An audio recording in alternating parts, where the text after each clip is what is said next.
오늘 우리에게 주시는 하나님의 말씀은 열왕기와 5장 1절에서 14절까지의 말씀입니다. 교독하시겠습니다.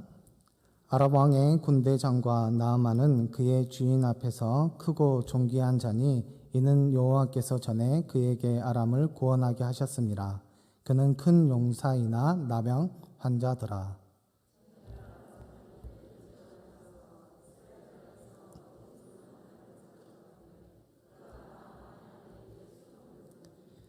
그의 여주인에게 이르되 우리 주인이 사마리아에 계신 선지자 앞에 계셨으면 좋겠나이다.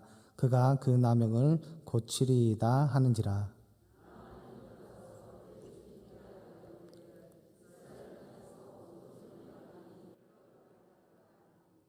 아람 왕이 이르되 갈지어다. 이제 내가 이스라엘 왕에게 그를 보내리라 하더라. 나아만이 곧 떠날새 은 10달란트와 금 6,000개와 의복 10벌을 가지고 가서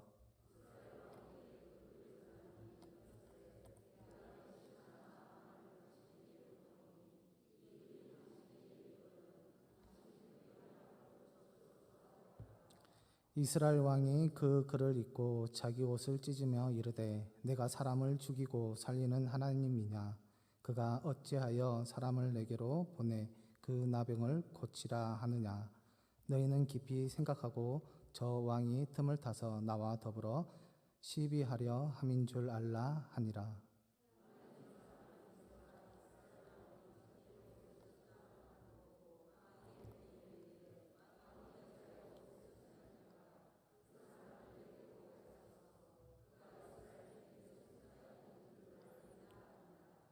나아만이 이에 말들과 병거들을 거느리고 이르러 엘리사의 집문에 서니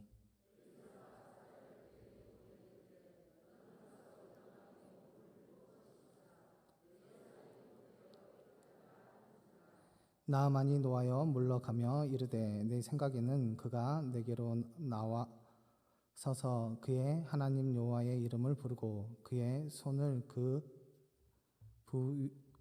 그 부위 위에 흔들어 나병을 고칠까 하였도다.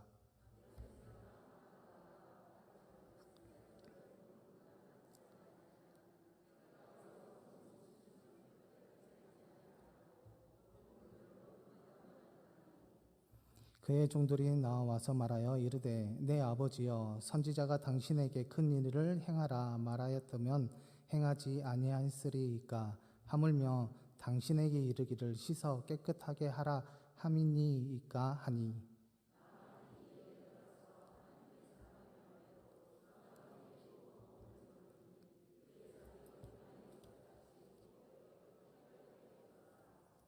아멘. 오늘 이 자리에 오신 우리 금옥교회 성도 여러분들 가정 위에 하나님의 큰 은혜와 또한 하나님의 큰 복이 임하기를 소망합니다. 오늘 말씀은 모두가 필요합니다라는 제목으로 은혜를 나누려고 합니다. 오늘 말씀을 통해서 다시 한번 하나님의 깊은 뜻을 알고 또한 그 뜻을 알았다면 실천할 수 있는 귀한 우리 금옥교회 성도 여러분들이 되기를 소망합니다. 먼저 질문 하나 하겠습니다. 교회는 어떤 곳입니까? 여러 가지로 설명할 수 있습니다. 우리가 교회를 설명하기 위해서 두 가지 단어를 제가 한번 예를 들어 설명을 해보겠습니다. 첫 번째는 가족입니다. 가족은 부부라는 작은 단위로 시작하여 부모님과 자녀로 발전하게 됩니다. 그리고 세월이 흐르면서 가족 관계는 넓어지고 가족의 수는 많아집니다. 이와 마찬가지로 교회 역시 가족 개념을 가질 수 있는 것은 하나님을 같은 아버지로 모신 형제와 자매가 모이는 공동체이기 때문입니다. 그렇다면 왜 교회는 가족의 개념으로 말하는 것일까요? 그것은 바로 사랑과 하나됨을 강조하기 위해서입니다. 그래서 교회는 항상 사랑이 흘러 넘쳐야 합니다. 그리고 하나됨을 지향해야 한다는 것입니다. 또 다른 개념으로 교회를 설명한다면 지체입니다. 몸은 여러 지체로 모여 이루어져 있습니다. 즉, 지체라는 것은 서로 유기적으로 연결되어 있음을 의미합니다. 교회가 지체의 개념을 말하는 것은 모두가 필요하고 중요하며 협력을 강조하기 위해서입니다. 따라서 교회는 주님 안에서 협력해야 하며 동역자 의식을 키워 나아가야 합니다. 가족 같은 교회, 지체 의식이 있는 교회가 살아있는 교회이며 하나님이 사용하시기에 좋은 교회인 줄 믿습니다. 또한 주의 자녀들은 이런 교회에서 주의 사명을 잘 감당하는 것뿐만 아니라 진정한 신앙의 맛이 무엇인지 그 맛을 느낄 수 있는 교회가 이런 교회인 줄 믿습니다. 우리 이 시간 한번 따라해 봤으면 좋겠습니다. 나는 금옥교회의 한 가족입니다. 나는 금옥교회의 한 지체입니다. 우리가 지금 했던 이 고백은 아주 중요합니다. 이 고백을 통해서 금옥교회와 성도 여러분들의 가정 위에 하나님의 은혜가 함께하기를 소망합니다. 또한 바라는 것이 있다면 교회에 대하여 우리가 가족 의식과 지체 의식을 분명하게 붙드시고 사시는 주의 자녀들이 되기를 소망합니다. 우리가 교회에서 생활할 가운데 신앙인들의 여러 가지 문제가 발생하게 되고 또한 생각하는 차이가 있게 됩니다. 그런데 그 중에서 우리가 좀 생각해 봐야 할 문제들이 있습니다. 그것이 무엇이냐면 직분이 있어야 쓰임 받을 수 있다. 능력이 있어야 주의 일을 감당할 수 있다. 이 말씀이 맞는 말씀입니까? 어찌 보면 맞는 말씀이기도 하고 또한 다르게 생각하면 틀린 말씀이기도 합니다. 이것은 맞는 말이기도 하지만 즉 그렇다고 해서 꼭 맞는 말은 아닙니다. 이 말에 오해하시는 분들이 종종 있습니다. 만약에 이 말씀이 맞는다면 교회를 지체로 설명하는 것에 대해서 어려움이 있습니다. 그리고 이 말씀에 의하면 쓰임 받고 또한 하나님의 사명을 감당하는 강력한 특권층들이 있게 될 것이고 또한 이와 반대로 쓰임 받지 못하고 소외되는 그런 계층들이 있게 됩니다. 그런데 이 상반되는 계층이 한 교회에서 함께 무리를 지어 생활하게 되면 아무런 문제가 없이 잘 진행될까요? 그렇지 않다는 것입니다. 교회는 감당하기 힘들 정도의 어려움과 흔들림이 있을 것입니다. 오늘 말씀을 통해서 이 부분의 오해를 풀고자 합니다. 오늘 하나님의 놀라운 치유의 은혜를 경험한 사람이 있습니다. 그는 나아만이라는 사람입니다. 우리 1절의 말씀을 같이 읽겠습니다. 아람의 왕의 군대 장관 나아만은 그의 주인 앞에서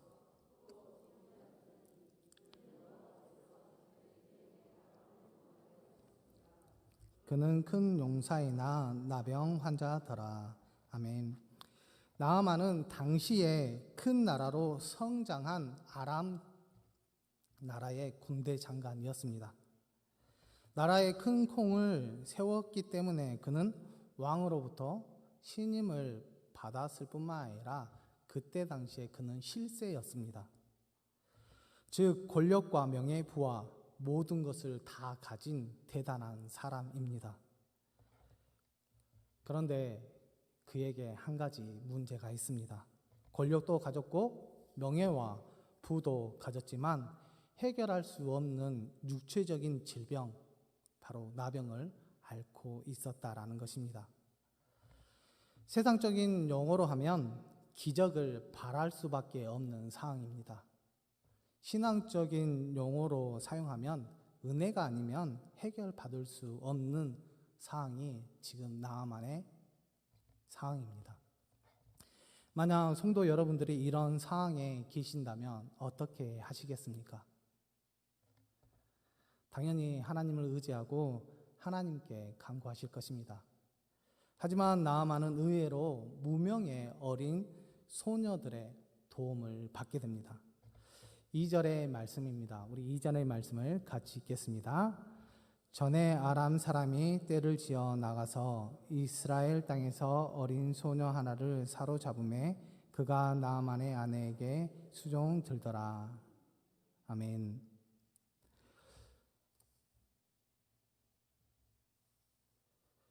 어린 소녀는 이스라엘에서 포로로 잡혀온 어린 계집 아이였습니다. 즉 이방 땅에서 포로로 잡혀온 비천한 신분의 이름도 없는 바로 소년이 이 소년입니다. 그런 그 소년에게 주어진 일은 나만 장군의 아내의 수종을 드는 일이었습니다. 지금 그 소녀에게 할 수 있는 일이란 아무것도 없습니다. 당장 하나님을 위해서 내가 무슨 일을 할 수 있다라고 생각할 수 있는 처지가 아닌 것입니다. 하지만 이런 상황 가운데 어린 소녀는 주인의 아픔과 절망을 눈으로 보고 귀로 들었습니다. 그때 고국 땅에서 하나님을 붙들려 기적을 일으킨 선지자가 생각나게 되었고 그것을 바로 여주인에게 이야기하게 됩니다. 우리 3절의 말씀입니다. 우리 3절의 말씀을 같이 읽겠습니다. 그의 여주인에게 이르되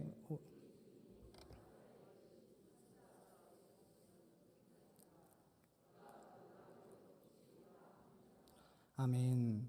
어린 소녀는 여주인에게 선지자에 대해서 소개했습니다. 그리고 믿음으로 치료할 수 있음을 확신했습니다. 이야기를 들은 나아만은 지푸라기라도 잡은 심정으로 이 말을 믿고 왕에게 보고한 후에 친서를 가지고 이스라엘을 떠나게 됩니다. 이방 땅에서 잡혀온 어린 소녀 그 하나가 지금 누구를 움직이게 하였습니까? 바로 큰 자인 나아만을 움직이게 하였다라는 것입니다. 단지 어린 소녀가 들었던 말과 경험 그리고 확신 있는 믿음의 말로 나아만을 움직이게 하였던 것입니다. 이와 관련된 말씀이 있습니다. 신약 성경에 이런 말씀이 나와 있는데요. 고린도전서 1장 27절에서 28절의 말씀입니다. 우리 같이 읽겠습니다. 그러나 하나님께서 세상의 미련한 것들을 택하사 지혜 있는 자들을 부끄럽게 하려 하시고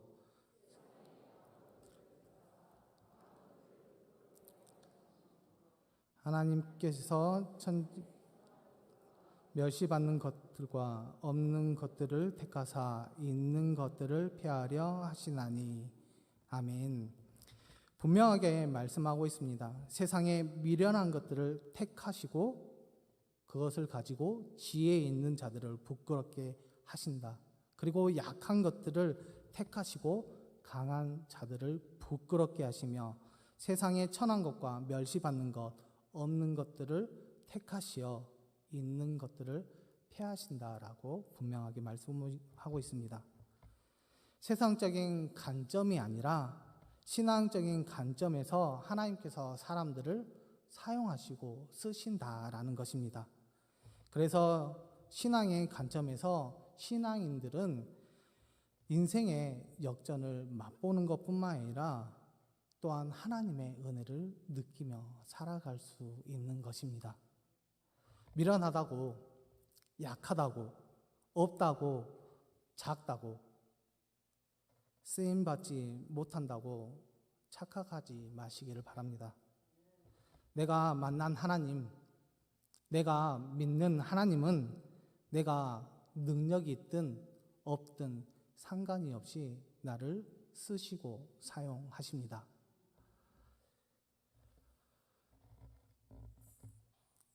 저의 이야기를 조금 해보려고 합니다.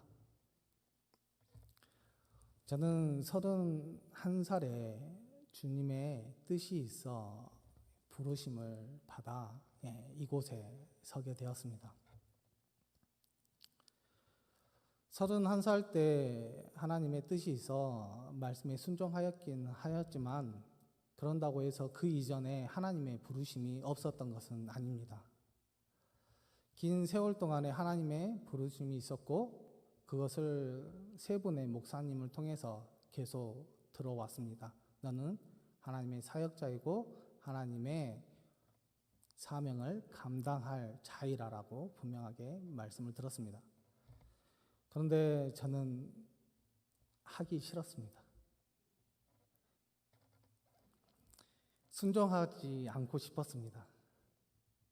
왜냐하면 목사로서의 치명적인 약점을 제가 갖고 있기 때문입니다. 그 약점이 두 가지가 있는데요. 첫 번째는 말을 잘 하지 못한다라는 것입니다. 1대1로 남들과 이야기할 때는 서슴없이 이야기할 수 있습니다. 하지만 많은 무리들이 있을 때 또한 그곳에서 내가 무언가를 이야기할 때는 꼭 저에게 말 못하는 여러 가지 단점이 나타나게 되는데 첫 번째는 더듬는다는 것입니다. 그리고 또 한 가지는 발음이 새는 문제가 저에게 있었습니다. 또 한 가지는 저는 노래를 그런대로 잘 부른다고 생각했습니다. 그런데 다른 사람들이 늘 저에게 음치라고 이야기를 하는 것입니다. 저는 잘 모르겠더라고요. 그런데 제가 노래를 부를 때마다 다른 사람들이 많이 웃으시는 걸 보고 내가 음치이구나라는 것을 느끼고 알게 되었습니다. 그때 저의 모습을 잘 알고 있었던 저이기 때문에 하나님의 사명을 감당하기 위해서는 그 약점들이 나에게는 너무나도 컸기 때문에 제가 감당하기 싫은 마음이 더 강했던 것 같습니다. 그래서 하나님의 부르심을 받고 나서 어떻게든지 노력을 했습니다. 어떻게든 많은 사람들 앞에서 이야기를 하고 싶어서 학부 때, 신대원 때 발표 수업이 있다면 될 수 있으면 발표 수업에 손을 들어서 그것을 진행하려고 했었고 또한 노래는 딱 한 곡을 1000번을 불러본 적이 있습니다. 3년이라는 시간 동안에 한 곡을 딱 다른 곡도 부르지 않고 딱 3년 동안 1000번을 불렀습니다. 그런 노력 가운데 좀 발전하는 것을 제가 느끼게 되었습니다. 천곡을 불렀는데 그 노래만 잘 부르더라고요. 다른 곳은 그렇게 싹 부르지는 못했습니다. 저는 그렇게 생각했습니다. 하나님께서 부르셨고 사명자로 만들어 주셨으니까 나를 진짜 말 잘하는 사람으로 꾀꼬리 같은 목소리로 하나님의 찬양을 잘 부를 수 있도록 나를 만들어 사용하실 거라는 그런 믿음이 있었습니다. 그럼에도 불구하고 잘 안 되고 또한 어려움이 많이 있었습니다. 그럴 때마다 많은 기도를 했었고 많이 힘들었지만 하나님의 말씀에 의지해서 지금까지 이 자리에 서게 오게 되었습니다. 제가 이 말씀을 드리는 이유는 하나님께서 사람을 사용하실 때 완벽하게 만들어서 사용하지 않는다는 것입니다. 그때 그 순간 모자란 만큼 그 사람을 사용하시고 그렇게 만들어 가신다라는 것을 저는 느끼게 되었습니다. 그래서 저는 모세를 가장 좋아합니다.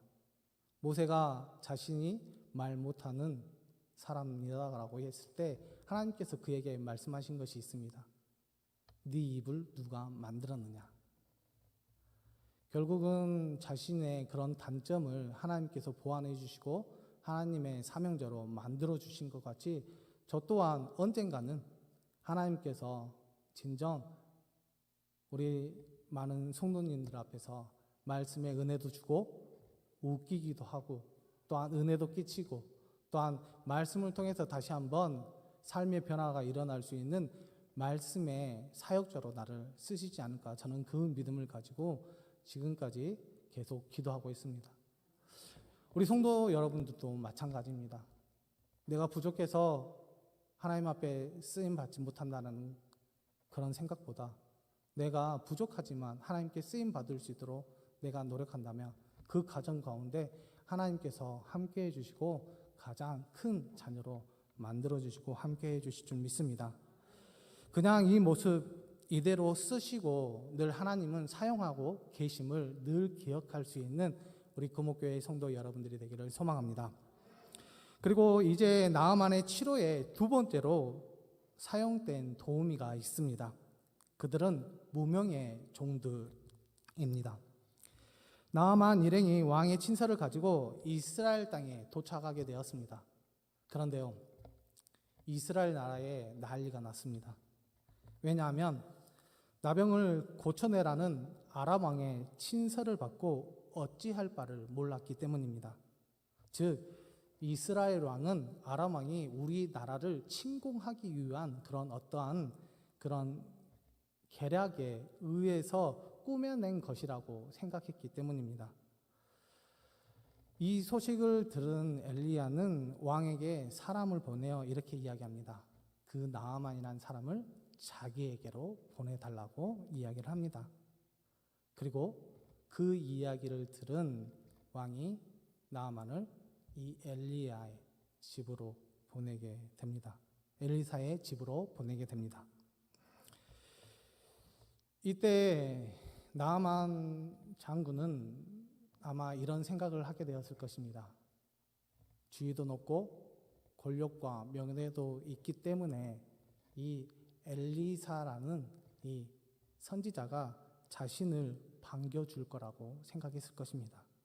하지만 엘리사는 코빼기도 보이지 않았습니다. 더군다나 사람을 대신 보내어 명령조로 이야기를 합니다. 10절의 말씀입니다. 제가 읽겠습니다.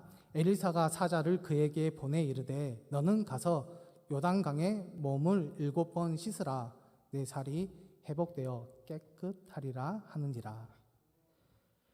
나아만은 엘리사의 이런 행동에 머리끝까지 화가 났습니다. 왜냐하면 엘리사가 애를 갖추는 것도 아니고 그런다고 해서 어떠한 치료 방법을 가르쳐 주는 것도 아니었습니다. 오로지 치료 방법으로 그냥 요단강에 가서 7번 몸을 씻으라라고 했을 것뿐이었기 때문입니다. 나아만 장군의 입장에서 생각해보면 애도 없고 그리고 자신이 있는 강에 많은 강들이 있는데 그 물이 더 깨끗하고 거기서 씻는 것이 훨씬 더 나을 거라는 그런 생각을 하게 되었습니다. 즉 자신을 무시하는 행동으로 여겼던 것입니다. 결국 분을 삭히지 못하고 나아만은 자신의 고국으로 돌아가려고 행차를 돌렸습니다. 이때 나아만의 종들이 주인을 맞고 설득합니다. 우리 13절의 말씀입니다. 우리 13절의 말씀을 같이 읽겠습니다. 그의 종들이 나와서 말하여 이르되 내 아버지여 선지자가 당신에게 큰 일을 행하라 하였다. 행하지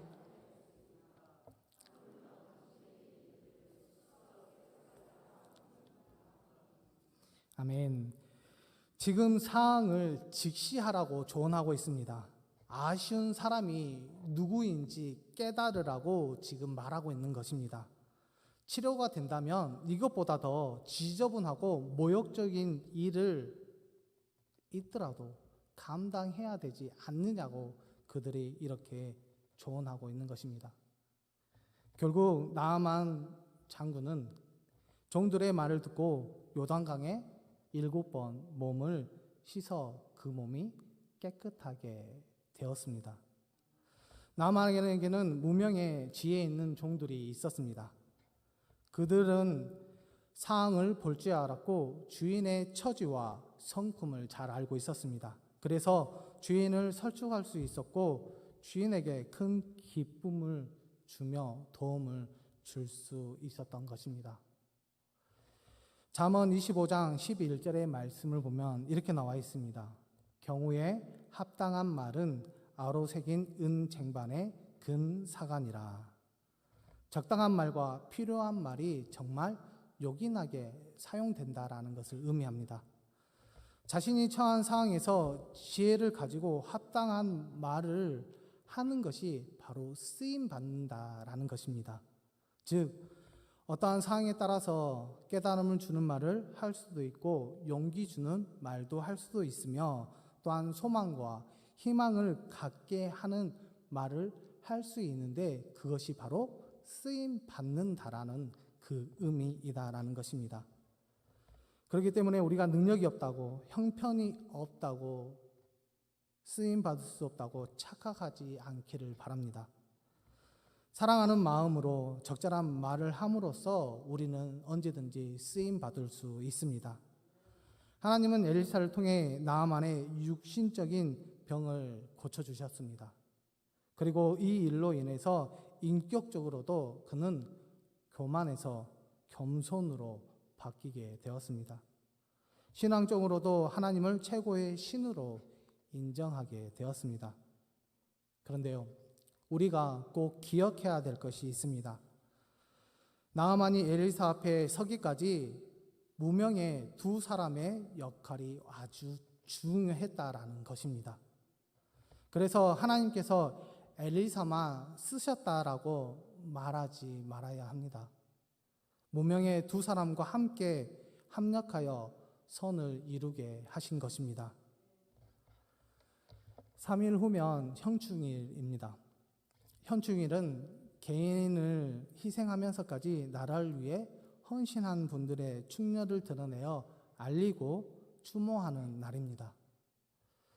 국립현충원에는 많은 분들이 모셔져 있습니다. 나라를 위해 쓰고 수고하고 희생하신 분들입니다. 6.25 전사자, 월남전 전사자, 국가유공자, 국가원수, 장군, 장병, 경찰, 그리고 무명의 용사들, 모두가 하나님 나라를 위해 쓰임받고 헌신했던 분들입니다. 그들이 묻혀 있건 이름이 있건 없건 모두가 하나님의 나라를 위해서 꼭 필요한 분들이었고, 또한 그들이 나라를 위해서 헌신했던 분들입니다. 구목교회 지체가 되신 성도 여러분, 여러분 모두가 필요합니다. 하나님 쓰실 만한 교회가 되기 위해서 여러분들의 관심과 기도가 필요합니다. 한 영혼을 찾기 위해 여러분들의 신앙 고백과 외침이 필요합니다. 지역 사회를 섬기기 위해 여러분들의 사랑의 한마디가 필요합니다. 하나님께서는 우리 모두를 필요로 하십니다. 나이와 건강과 가정의 형편에 상관없이 다 필요로 하십니다. 외면하지 마시고 포기하지 마시고 시작하시기를 바랍니다. 따뜻한 말 한마디로 사랑을 전해 주십시오. 교회 일이 있을 때 땀 한 방울만 보태 주십시오. 교회와 가정과 우리의 이웃이 힘들어할 때 중보 기도로 힘을 실어 주십시오. 지금 교회는 여러분 모두가 꼭 필요합니다. 하나님께서 그리스도의 몸인 교회를 통해서 각 가정마다 새로운 은혜와 복을 주시는데, 그것은 하나님께 쓰임 받는 자녀, 하나님의 일에 동참하는 자녀에게 하나님께서 은혜와 복을 주실 줄 믿습니다. 우리는 부족하고 연약합니다. 하지만 하나님께서는 우리를 그런 모습 가운데 쓰시고자, 또한 우리를 사용하고자 늘 우리를 찾고 계십니다. 우리가 못한다라고 이야기하는 것보다 하나님께 쓰임받고 하나님께 영광을 돌리고 그 하나님 나라에 들어갈 수 있는 귀한 자녀가 진정 하나님의 자녀가 되지 않겠습니까? 저도 많이 부족하고 연약합니다. 하지만 저는 생명이 다하는 그날까지 끝까지 노력할 것입니다.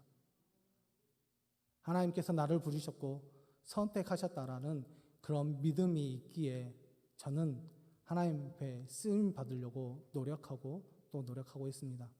그렇기 때문에 우리 성도 여러분들도 하나님께서 나를 쓰시겠다라고 말씀하시고 또한 그런 메시지가 있을 때 나는 못해요, 나는 연약해요, 나는 작아요, 나는 형편이 안 돼요, 나는 시간이 없어요 라고 말하는 것보다 하나님의 그 쓰심에 응답하여서 하나님 나라의 그 역사에 동참함으로 하나님께 기쁨을 드리고 하나님께 함께할 수 있는 귀한 우리 금옥교회 성도 여러분들이 되기를 소망합니다.